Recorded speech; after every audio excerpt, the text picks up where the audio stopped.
La semana pasada Luis nos habló acerca de la libertad en Cristo. Y es la libertad que Cristo le dio a las personas de la iglesia de Galacia, los Gálatas, de esta obligación de obedecer la ley para ser salvos. Ellos tenían un problema. Se habían metido algunas doctrinas en la iglesia donde ellos creían que la ley estaba para obedecerla y ser prácticamente salvos por obras. Por lo tanto, Cristo nos enseña que somos salvos por gracia y la ley de todas maneras existe, pero para obedecerla, agradando a Dios por medio de ella. No es que nosotros creamos que somos salvos por obedecer la ley, como si fuese por obras, sino que somos salvos por gracia y obedecemos la ley para agradar a Dios. ¿Ok? Y esa libertad, Luis explicaba el domingo pasado, el versículo 13, por ejemplo, del capítulo 5, dice: si esa libertad nos da rienda suelta para cumplir nuestras pasiones. Y Pablo enérgicamente dice: no es libertinaje la cosa. O sea, esta libertad no es para que ustedes anden en pecado y hagan las cosas que quieren hacer, sino que al contrario, esta libertad ha sido dado para amar al prójimo y para, lo que vamos a leer a continuación, vivir en el Espíritu. Así que les invito a que podamos leer con atención Gálatas 5, desde el versículo 16 al 25. Dice así la palabra del Señor: así que les digo, vivan por el Espíritu y no seguirán los deseos de la naturaleza pecaminosa, porque ésta desea lo que es contrario al Espíritu y el Espíritu desea lo que es contrario a ella. Los dos se oponen entre sí, de modo que ustedes no pueden hacer lo que quieren, pero si los guía el Espíritu, no están bajo la ley. Las obras de la naturaleza pecaminosa se conocen bien: inmoralidad sexual, impureza y libertinaje, idolatría y brujería, odio, discordia, celos, arrebatos de ira, rivalidades, disensiones, sectarismos y envidia, borracheras, orgías y otras cosas parecidas. Les advierto ahora, como antes lo hice, que los que practican tales cosas no heredarán el reino de Dios.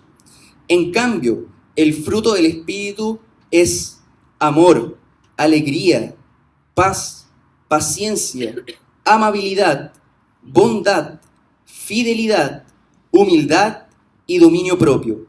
No hay ley que condene estas cosas. Los que son de Cristo Jesús han crucificado la naturaleza pecaminosa con sus pasiones y deseos. Si el Espíritu nos da vida, andemos guiados por el Espíritu. En este pasaje que acabamos de leer, hermanos, yo encontré 4 movimientos. ¿Ok? Vamos a ver 4 puntos. Me van a juzgar de no ser presbiteriano, después me quitan esta parte también, ¿eh? Porque generalmente los presbiterianos encuentran 3 puntos. Yo encontré 4. ¿Ya? Y lo primero que quiero, hermanos, es graficarle un poco.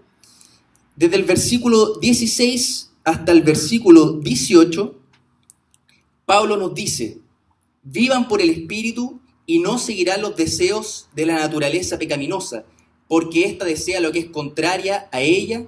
Los dos se oponen entre sí, de modo que ustedes no pueden hacer lo que quieren.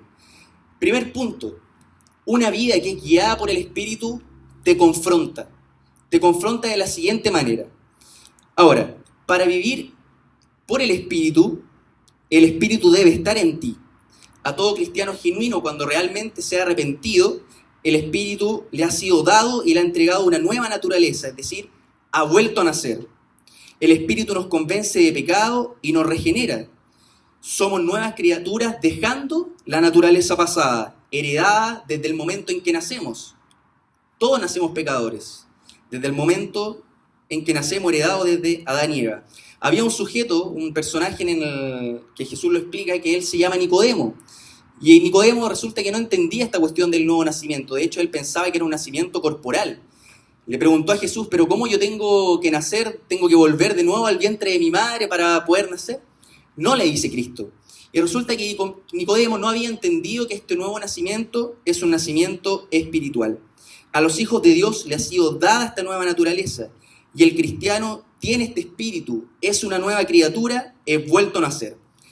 Tuvimos una serie hace tiempo atrás que nos vimos sobre el Espíritu Santo. Y ahí entendimos que el Espíritu actúa en nuestra vida. Entra, no te pide permiso, ¿eh? Entra solamente y actúa con poder y energía. Ahora, la idea de vivir en el Espíritu, queridos hermanos, es volver a nacer y andar en el Espíritu. Pero yo quiero que se fijen en el conflicto que se expresa en este texto. Hay un conflicto, una confrontación y una lucha. ¿Entre quién? Entre vivir en el Espíritu y ¿quién más? Y la naturaleza pecaminosa. Hay otras versiones que hablan de la carne, ¿ya? Y fíjense lo que dice acá. Dicen, no seguirán los deseos de la naturaleza pecaminosa porque éste desea lo que es contrario a ella. La naturaleza pecaminosa se refiere a la naturaleza decaída, inclinada, incluye la mente y el alma. Es la inclinación por hacer las cosas que a Dios le desagradan. Y esta palabra en algunas versiones se traduce como carne, que viene del griego sarx, que está ahí en la proyección. El sarx es esta parte de nuestro ser que se opone al espíritu, es la parte aún no renovada de tu vida, o de mi vida, de nuestra vida. Cuando la escritura aquí habla del deseo, no es un deseo como si yo quisiera algo, sino que es un deseo exorbitante. Esta naturaleza te invita a desear cosas, pero desde un impulso interior. Y ambos se oponen entre sí.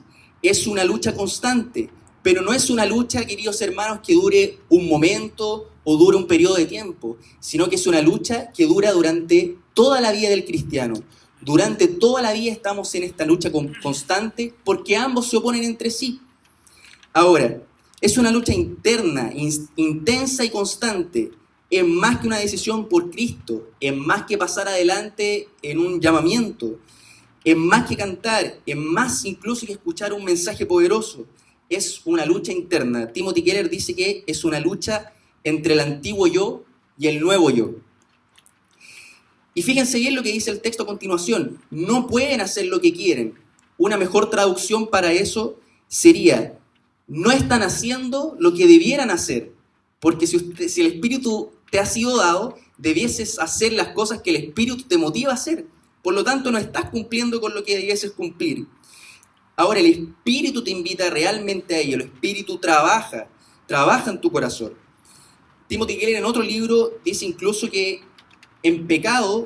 incluso en pecado podríamos llegar a decir, este no es el verdadero yo, no fui llamado para esto, no es lo que quiero a Dios y su voluntad. Ahora, hay el versículo 18 también, porque dijimos que este punto era del 16 al 18, también habla de que si nos guía el Espíritu no estamos bajo la ley, y esta sí es una advertencia para los Gálatas, que quienes depositaban su confianza absolutamente en la ley o en las obras para poder agradar a Dios. Hay esperanza y advertencia en estas palabras para realmente someternos a Dios y vivir por el Espíritu. Saber y conocer que somos salvos por gracia. ¿Ok? Ahora, el Espíritu entra en tu vida y se queda ahí, trabaja en tu vida. No es que viene y que va, que sale y entra de tu vida, no sale cuando tú estás pecando, sino que al contrario, está en tu corazón y obra para arrepentimiento.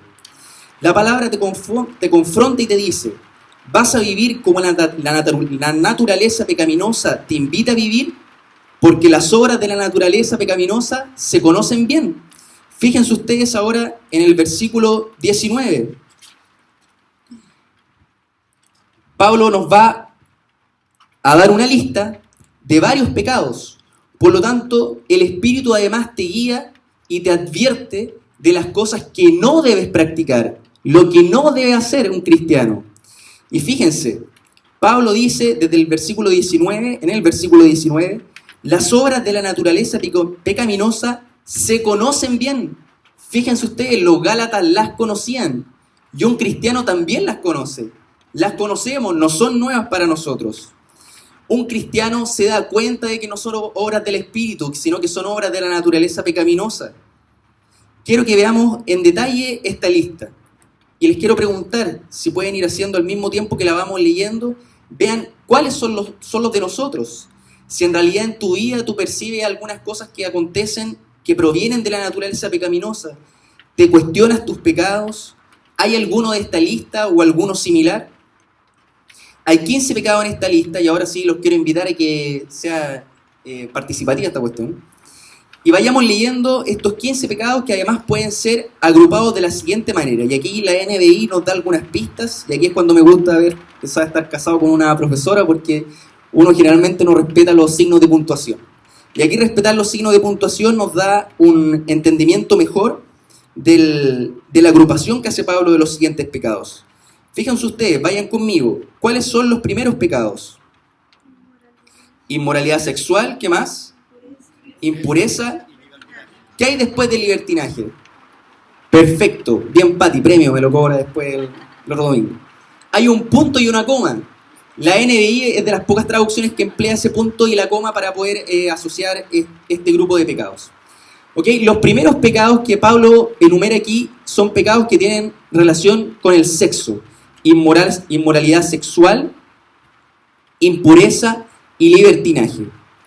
La inmoralidad sexual a la que se refiere Pablo es en relación al adulterio y la fornicación, relaciones sexuales ilícitas, clandestinas, relaciones sexuales incluso fuera del matrimonio, prostitución, zoofilia, homosexualidad, sadomasoquismo, etc.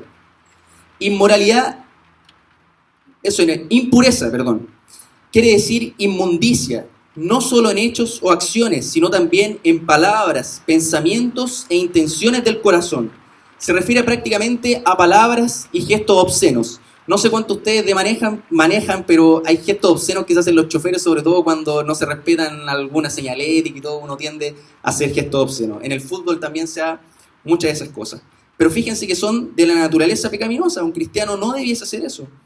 Además, también menciona aquí Pablo el libertinaje o la lascivia, falta de dominio en ciertas circunstancias donde se da rienda suelta a expresiones e impulsos sexuales. Es un impulso sexual desenfrenado. Yo hace un tiempo atrás estaba en un grupo de WhatsApp de unos chiquillos que juegan tenis de mesa. Pero era impresionante todas las cuestiones que mandaban sobre mujeres, cuestiones así desagradables en relación al sexo, chistes, etc. Puras expresiones sexuales. Un cristiano no debiese formar parte de esas cosas. Menos mal que me di cuenta, salí del grupo.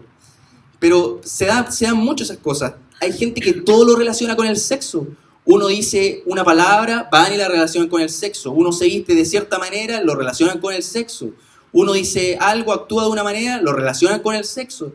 Hay personas que tienen esa cuestión aquí metida en la cabeza, o sea, no tienen cómo sacárselo. Y el Señor nos enseña aquí que son actos que provienen de la naturaleza pecaminosa. Les invito a seguir leyendo. Vean lo que viene ahí después del punto y la coma. ¿Qué más sigue? Idolatría. Nuevamente un punto y coma. Aquí tenemos el segundo grupo, que son pecados relacionados a la religión. Ahora, Pablo en realidad da esta lista porque eran pecados que se daban en la iglesia de Galacia. ¿Okay? No quieren decir que no se den en nuestros días, pero son en relación al contexto. La idolatría en realidad es definida como cualquier elemento que sea colocado en el lugar de Dios, no solo en relación a la adoración de imágenes. Y la brujería es tener acceso a manifestaciones o información del futuro de forma sobrenatural, por medio de fórmulas, encantamientos, poderes misteriosos, y algunas en realidad, hermanos, parecen muy inadvertidas. Hay hermanos que les gusta verse el tarot, verse la numerología, el horóscopo, ¿verdad? Los signos zodiacales. Hay hermanos que les gusta esa onda. Entran en esta categoría sanaciones, rituales, numerología, carta astral. Esa cuestión anda bien famosa últimamente. Uno va y la persona te pregunta tu fecha de nacimiento, relación, etcétera, lo relaciona con un montón de cuestiones. Y te dice en realidad cuál es tu vocación, qué es lo que deberías haber hecho tú en tu vida. Si es que tú estás medio perdido, puedes ir a hacerte la carta astral para darte una referencia. El Señor nos enseña que esas cosas no son de Cristo. Y además, queridos hermanos, los brujos existen. Algunos aparentan súper bien. Un tiempo atrás hubo un programa de Contacto donde ponían en vergüenza a los brujos, así que eran súper charlatanes. Pero hay otros que de verdad poseen algún acercamiento a lo sobrehumano. Ahora, a pesar de que tengan ese acercamiento, Cristo nos enseña que esas cosas no son de Dios, sino que provienen de la naturaleza pecaminosa, por muy reales o acertadas que parezcan. Ahora, a lo mejor para ustedes pueden ser cosas muy, muy lejanas, pero yo tuve un caso en mi familia de una pariente que tenía un problema en los riñones y ellos eran cristianos, pero estaban tan desesperados que incluso viajaron a otro país, viajaron a Brasil para conocer a brujos que le pudiesen hacer una sanación, porque en realidad ya ellos estaban absolutamente desesperados. No quiero decir que en Brasil sea el país de brujos. ¿Ya? Les invito a seguir leyendo. Fíjense después de lo que dice después de brujerías. Menciona el odio, discordia, celos, arrebatos de ira, rivalidades, disensiones, sectarismos y envidia. Vuelve a aparecer el punto y coma. Son pecados en relación al prójimo. Y fíjese bien para ver si usted se puede identificar con alguno de estos, porque algunos aquí son tan legalistas o son tan religiosos que consideran los pecados sexuales como los más graves, ¿eh? Pero acá Pablo nos da esta lista y estos pecados también son importantes. Fíjese usted en el odio, quiere decir hostilidad, desear el mal, actitud antagonista. La discordia tiene relación con generar pleitos, es ser extremadamente argumentativo con el fin de generar una pelea. Hay gente que es así, reclama por todo, aunque sea el argumento más mula del universo, pero siempre tienen algo que decir. Siempre tiene algo que hacer y que decir para poder rebatir al otro. No importa, aunque tenga razón, igual dan un argumento para él expresar su posición. Eso no es de Dios. Fíjense en los celos también. Respuesta que surge cuando se percibe una amenaza hacia algo que se considera propio. Generalmente cuando hablamos de celos nos imaginamos a nuestra pareja. Pero en realidad los celos también son en relación a las cosas materiales, sobre todo para un cristiano. Hay cristianos que no prestan el auto. No, porque me lo van a meter en un camino de tierra, no quiero decir que no cuiden las cosas. Pero, por ejemplo, en mi iglesia se dio el caso de una familia que quería ir al sur de vacaciones, no tenía auto, y los hermanos les prestaron un auto. Hay gente que ama más las cosas materiales, por eso es celoso en desprenderse de ellas. Hay gente que no presta la casa para hacer actividades. No, compré una alfombra nueva, no entren aquí, no la pisen. La gente es celosa en relación a las cosas que tienen. No son actitudes de un cristiano. Fíjense cómo Pablo intenta de expresar aquí que esas actitudes vienen del interior del corazón. Son actitudes pecaminosas. Que una alfombra... Bueno, hay alfombras muy caras, sobre todo si es una alfombra persa, así, con cuestiones de oro y todo. Ahí podría ser más aceptable, pero ninguno tiene una persa, así que... Fíjense también en los arrebatos de ira. Una mejor traducción para arrebatos de ira sería esta explosión de ira, incontrolable. Hay gente que anda así caminando por su casa. Yo a veces, por ejemplo, yo me casé en enero y ha sido un poco complicado porque a veces uno anda pensando en otras cosas y no sé, la Daniela me dice, ¿compraste pan? ¡Sí, compré pan, po! ¿Cómo se te ocurre que no voy a comprar pan? Sí, sé que tomamos 11 a las 8 y yo traigo el pan. Son arrebatos de ira, cosas que a veces no tienen ni siquiera una condición para generar la ira, pero nos arrebatamos. Fíjense ustedes también en las rivalidades. Hay iglesias, por ejemplo, donde existe competitividad por querer hacer las cosas, por querer ocupar la posición de otro. Fíjense ustedes también en las disensiones. Es falta de acuerdo en una situación, decisión u opinión. Cada uno quiere hacer lo que cree correcto. Hay lugares donde nunca uno se puede poner de acuerdo. Iglesias donde uno no se puede poner de acuerdo. La gente no se somete a las decisiones de otra persona. Cada uno quiere hacer lo que cree correcto. Y fíjense ustedes que además eso lleva a lo siguiente, que son los sectarismos. Se forman grupos de acuerdo a lo que uno quiere. Ah, ese piensa esto, entonces yo me voy con eso. Y otra persona de la iglesia puede decir, este otro quiere eso, entonces yo me voy con eso. Y se empiezan a formar ciertos grupos que disputan entre sí. Y eso se refiere a la palabra sectarismo, incluso podría ser traducida como intrigas partidarias. Existen diferentes, incluso partidos en la iglesia con sus propios líderes que se definen claramente. Tampoco son de Dios. Y el último, la envidia. Desagrado al saber que otro tiene algo. Mirar con mala voluntad al otro por lo que tiene o por lo que es. Hay gente envidiosa, hermanos. Hay gente envidiosa. Un hermano tiene una carrera, termina su carrera, él le empieza a ir bien, tiene trabajo, y hay gente que no le empieza a gustar esa cuestión, ¿no? Oye, pero mira cómo está creciendo, le está yendo bien. Hay gente que es muy envidiosa. Ahora, en la Escritura la envidia ha estado presente siempre. La envidia mató a Abel, la envidia echó a José en el pozo, lo vendieron como esclavo, la envidia hizo que Saúl persiguiera a David, dio origen a las amargas palabras del hermano mayor cuando vuelve su hermano menor, y le dice esas palabras amargas a su padre, solo por envidia. Y también, de cierta manera, la misma envidia crucificó a Cristo. Pablo nos enseña que estas cosas no son de Dios. Estas actitudes hacia el prójimo no son de Cristo. Y lo último, fíjense en las borracheras y orgías, pecados en relación al abuso del alcohol. Y además Pablo después dice, y otras cosas parecidas. Cuando hablamos de orgía, la mayoría se imagina orgía sexual. Y si hubiese sido así, hubiese estado en el primer grupo, que son los pecados en relación al sexo. Pero la palabra orgía en realidad quiere decir un desenfreno en la satisfacción de pasiones y deseos.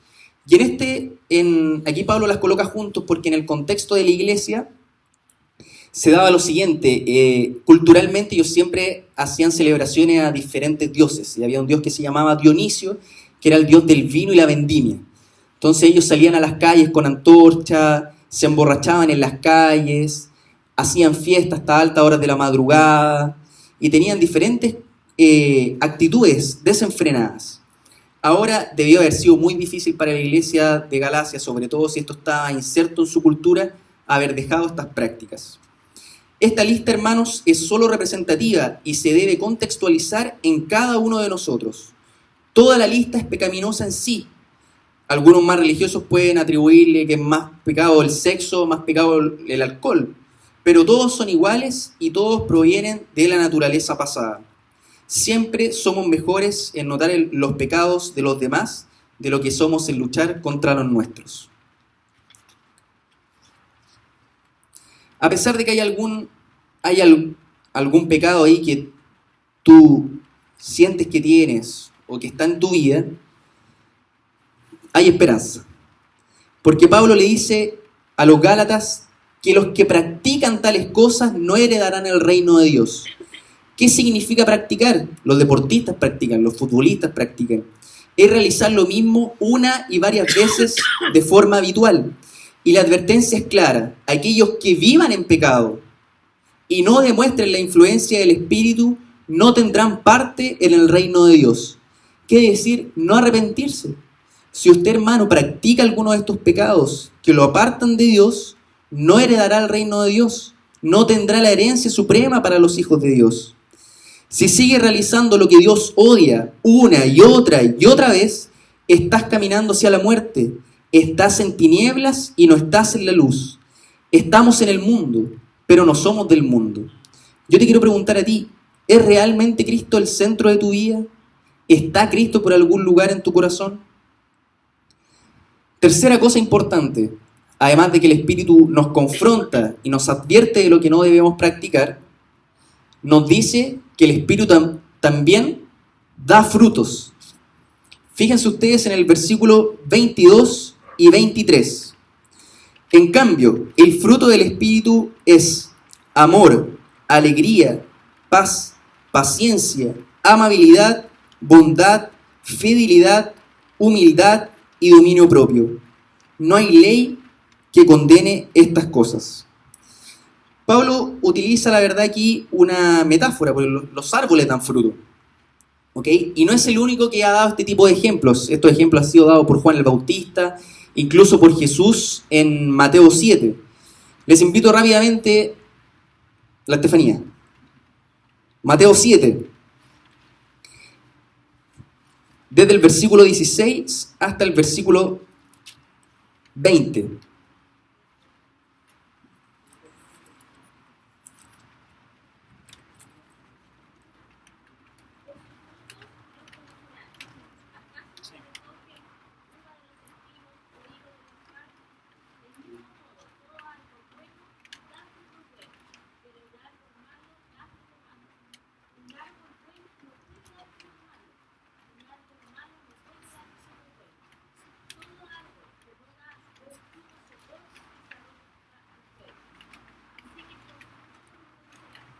Muy bien.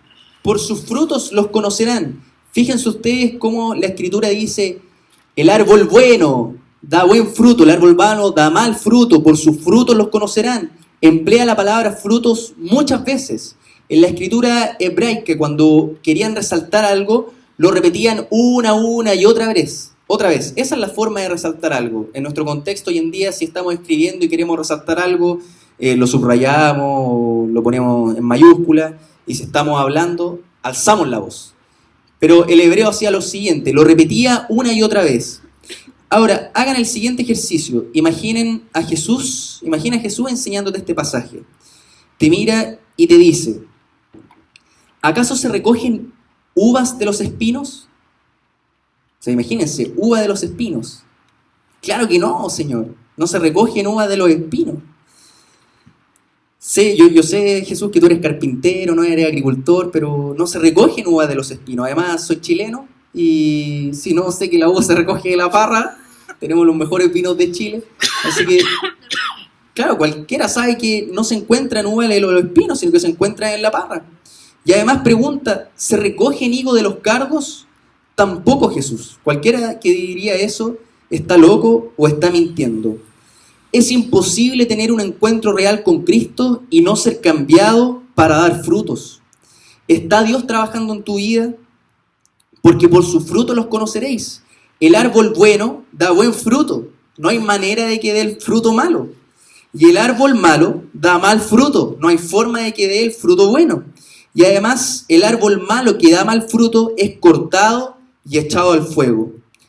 Mira tu vida, mira tu forma de caminar, tu forma de hablar, tu forma de relacionarte con los demás. Mira tu actitud en tu trabajo, con tu familia, con tus hijos, con tu esposa, con tu esposo. Mira las pasiones de tu corazón. ¿Está Jesús en algún lugar? ¿O es algo que haces todos los domingos? El arrepentimiento, queridos hermanos, que obra el Espíritu para vivir por el Espíritu, da frutos, pero frutos que son visibles, que se pueden ver. Cambios de comportamiento y actitudes. Somos llamados al arrepentimiento, pero no al arrepentimiento una vez en la vida por una decisión por Cristo, o un arrepentimiento domingo tras domingo en la confesión de pecados, sino que es un arrepentimiento las veces que sean necesarias. Las veces que sean necesarias. Y es un arrepentimiento que te va a acompañar durante toda tu vida. El arrepentimiento dura toda tu vida para dejar cada vez más las cosas que Dios odia y hacer cada vez más lo que Dios quiere que hagamos. Todo esto dentro de un proceso que se llama santificación. El texto te invita a dar fruto, no a que el fruto esté maduro, no a que el fruto esté completo, pero que se vea. Puede ser un pequeño brote, muy chiquitito, que ni se note, pero el brote ya es visible. ¿Cuántas veces no dedicamos y rededicamos nuestra vida a Cristo? Una y otra vez vamos a reuniones, actividades, vamos a retiros, vamos a congresos, a seminarios, etc. Y pareciera que nos motivamos por querer cambiar. Pero esa pasión en realidad nos dura una semana o 2 semanas. Yo cuando era chico le llamaba el efecto retiro cuando iba a la granja. Andaba 2 semanas, pero parejito. Ahora, si no perdura, si ese cambio no perdura, fueron solo emociones, hermanos. Solo emociones, porque el Espíritu en realidad trabaja en ti toda tu vida. Y el Espíritu, mediante su acción, transforma tu vida.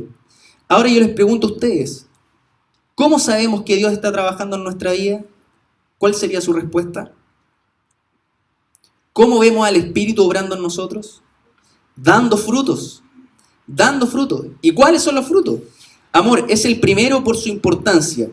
En el contexto donde se habla de celos, peleas, tiene un enfoque hacia el amor principalmente por los hermanos.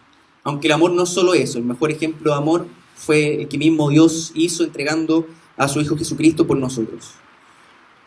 Otra manifestación, otra obra del Espíritu, la alegría. El creyente se regocija y está gozoso incluso en medio de las aflicciones. Es un gozo interno, glorioso y que será eterno cuando estemos con Cristo.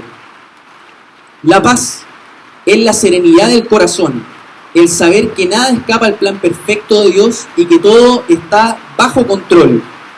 Además, quien tiene paz es un hacedor de la paz, de manera que también otras personas puedan experimentar esa tranquilidad. Además, quien tiene paz es un pacificador. Busca también mantener y preservar la paz, sobre todo dentro de la comunidad, mediante la unidad en Cristo. Paciencia, capacidad de soportar el sufrimiento, mantener la calma, a pesar de que hablen mal de ti, te molesten, o te afecte algo, o tengas oposición, tienes paciencia, mantienes la calma. Amabilidad es la simpatía y gentileza para servir a los demás. Bondad es la inclinación a hacer el bien. Algunas traducciones incluso enfocan esto en ser el mismo en cada situación, tener las mismas actitudes con los demás en cualquier lugar. Fidelidad no es solo fidelidad a la doctrina, a la palabra de Dios, sino que también es fidelidad a hacer lo que prometes, a cumplir lo que dices. ¿Cuántas veces no cumplimos lo que decimos? La Daniela siempre me reta, me dice, oye, tú me dijiste esto, no lo hiciste. Así que cuando yo estaba estudiando, lo subrayé. Fidelidad, hacer lo que prometes. Humildad es totalmente lo opuesto a una actitud violenta y soberbia. Ojo, que la humildad no quiere decir inferioridad. No es un menor grado, sino que es justamente hacer lo opuesto a esta actitud violenta y soberbia. Y por último, el dominio propio. Contenerse a sí mismo. Pensar antes de hablar y antes de actuar. Contar hasta 10, hasta 20, algunos tienen que contar hasta 100. Pero contar, respirar antes de ser impulsivo. Muchos de nosotros somos muy impulsivos, no pensamos las cosas, no meditamos. Y además el dominio propio tiene que saber, es también darse cuenta de que si yo voy a decir algo, eso va a tener cierta consecuencia. Por lo tanto, evito decirlo, lo digo de otra manera. Y Pablo dice que no hay ley que condene estas cosas. Y por último, una vida guiada por el Espíritu te conduce a Cristo. Vamos repasando. ¿Qué es lo primero que hace el Espíritu en relación a la naturaleza pecaminosa? Te confronta. Segundo, te advierte de qué cosas? De las que no debes hacer. Tercero, la evidencia del Espíritu, ¿cómo es? Dando frutos. Y cuarto, te conduce a Cristo. Vean el versículo 24 y 25. Una vida guiada por el Espíritu te conduce a Cristo. Dice el versículo 24, los que son de Cristo Jesús han crucificado la naturaleza pecaminosa con sus pasiones y deseos. Si el Espíritu nos da vida, andemos guiados por el Espíritu. Fíjense ustedes, lo primero que hace Pablo te dice, los que son de Cristo Jesús. ¿Realmente eres de Cristo? ¿Estás dando frutos o no? No quiero decir que seamos salvos por dar frutos. Somos salvos por la fe. Pero un cristiano da frutos. Un cristiano da frutos. No somos salvos por los frutos, pero es la evidencia. Cristo además fue crucificado para morir. En otras palabras, el texto te dice, crucifica tu naturaleza pecaminosa. Pero no es una acción que ocurra como una vacuna contra la influenza. No somos salvos por dar frutos, somos salvos por la fe, pero un cristiano da frutos, es la evidencia. Hacer morir es la idea del texto. ¿Ok? Ahora, el hecho de hacer morir, de matar esa naturaleza pecaminosa, no es un acto instantáneo, ¿ok? Sino que Dios te dice, va muriendo tu naturaleza pecaminosa. Va muriendo tu naturaleza pecaminosa. Les quiero decir algo. ¿Sabes lo que quiere el diablo en estos momentos? Que tú no prestes atención. Que no trates con las cosas importantes. La lluvia te distrae, es el diablo que está intentando que tú no comprendas su palabra. No te distraigas. La mayoría aquí son adultos, los niños se distraen con la lluvia. Llueve en clase, los cabros chicos salen a mirar afuera. Pero no te distraigas con la lluvia, porque Dios quiere tratar con las cosas importantes de tu corazón. ¿Cuáles son las cosas que te están apartando de Dios y que debes mejorar? ¿Cuáles son las cosas que el Espíritu aún te invita a que debes dejar? ¿Cuáles son las áreas de tu vida que tienen que tratar, que tienen que ser moldeadas para la gloria de Cristo? Esta crucifixión quiere decir lo siguiente: durante toda tu vida va a ir muriendo cada vez más esta naturaleza pecaminosa, que es la naturaleza pasada junto a sus pasiones y deseos. Y si va muriendo, aún no ha muerto. Es un proceso, una crucifixión en curso mientras vamos dando frutos. Y el texto te dice, andemos guiados por el Espíritu. Quien te guía siempre va adelante, siempre te dice dónde debes ir, va al frente. Y es la esencia del Espíritu, ser el ayudador y ser el guía. Te quiero preguntar lo siguiente, ¿de verdad dejas en tu vida que el Espíritu te guíe? ¿Realmente estás dispuesto a eso? ¿A que el Espíritu te guíe? ¿A que puedas vivir en el Espíritu? Si estás dispuesto a eso, Dios te dice entonces, vivirás por el Espíritu. Pero para ello debes tener una actitud en tu corazón que permita que el Espíritu te pueda guiar. Solo algunas preguntas de reflexión. ¿De verdad eres un vuelto a nacer? ¿El Espíritu Santo está en ti? ¿Sientes preocupación por dejar tus pecados o eres absolutamente indiferente? Y aquí me gusta cuando habla de esto, me gusta un pastor que se llama Vladimir, que él dice que, por ejemplo, la gente que trabaja como basurero en el camión de la basura, nada en contra de ellos, pero mientras uno más pasa tiempo en la basura, se va acostumbrando. Y ya después no siente ese olor desagradable que sentía al principio. ¿Te estás acostumbrando con tus pecados? ¿Sientes preocupación por ellos? ¿Está Dios trabajando en tu vida? ¿Estás creciendo en santidad? ¿Cómo sabes realmente si estás dando frutos? ¿Habrán diferencias, hermanos, visibles en tu vida? No hablarás como lo hacías antes. No actuarás de la forma como lo hacías antes. Te irritarás con menos facilidad. Tendrás amor, alegría, paz, paciencia, amabilidad, humildad, bondad, fidelidad y dominio propio. Hay cosas que casi son imperceptibles, pero en alguna circunstancia tú puedes estar en un momento que tú digas, oye, hace 2 años atrás a lo mejor yo me hubiese irritado mucho con esto, o le hubiese dicho al hermano tal cosa, o hubiese sido envidioso, pero ahora no lo hago. Dios está trabajando en mi vida y he podido ver eso. La palabra también te invita a lo siguiente, examínate a ti mismo. ¿Quieres saber si estás en el camino? Examínate, ve tu corazón. ¿Cómo está tu vida? Arrepiéntete, cree y busca a Cristo. La evidencia para un cristiano no es si levanta o no las manos durante la alabanza, no es si da o no da más ofrenda que al resto, no es si se coloca una polera con un versículo bíblico. La evidencia, queridos hermanos, tampoco es si escucha o no escucha música cristiana. La evidencia es si está dando frutos. ¿Estás dando fruto en tu vida? ¿Estás realmente haciendo lo que el Espíritu te invita a hacer o estás siendo dominado por la naturaleza pecaminosa? Que el Espíritu nos guíe, queridos hermanos, a todos, a mí también en particular. Y que el Espíritu siempre nos confronte, siempre nos invite a hacer y a advertirnos de lo que no debemos hacer, que demos fruto y que siempre nos conduzca a Cristo. Y me quedo con el último versículo que dice, si el Espíritu nos da vida, andemos guiados por el Espíritu. Que el Espíritu arda en nuestros corazones y demos fruto, no para tu gloria, ni para la mía, sino para la gloria de Cristo. Amén. Les invito a que podamos tener un momento de oración. Y a pesar de la lluvia, de las distracciones, yo creo que a lo mejor lo más importante del mensaje se pudo retener. Y quiero que en tu mismo puesto puedas cerrar tus ojos, puedas concentrarte y puedas realmente analizar tu vida. No en relación a los pecados que has cometido, bueno, en relación a los pecados que los practicas de forma habitual. Velos. Piensa también en los frutos. ¿Qué te falta? ¿Te falta más amor? ¿Te falta más alegría? ¿Te falta paz, paciencia? ¿Te falta amabilidad, bondad, humildad?